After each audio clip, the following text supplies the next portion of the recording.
This section examines gearbox operation. In a rear-wheel drive manual transmission, the splines on the input shaft engage with the splines of the clutch-driven plate.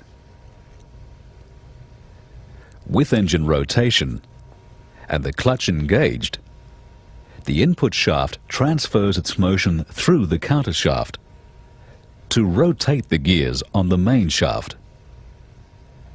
In this neutral condition, the engagement sleeves and hubs splined to the output shaft are stationary. No drive is transmitted to the output.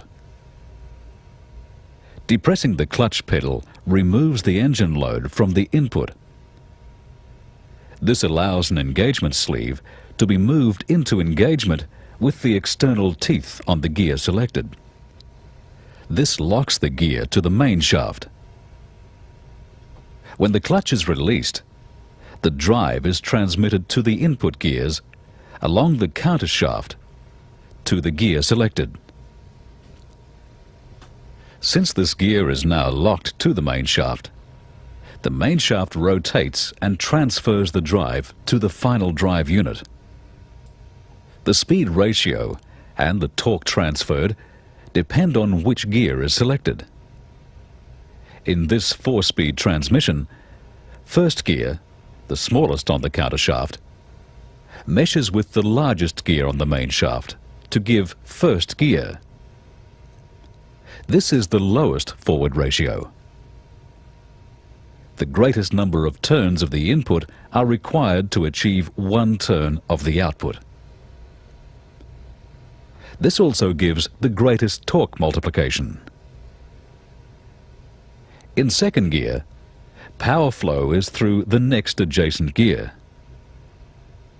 The difference in speed between input and output shafts is reduced.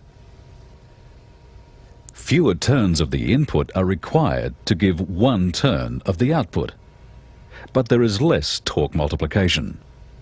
When the engagement sleeve for third gear moves into place, drive is transmitted through the meshing gears at an even higher ratio.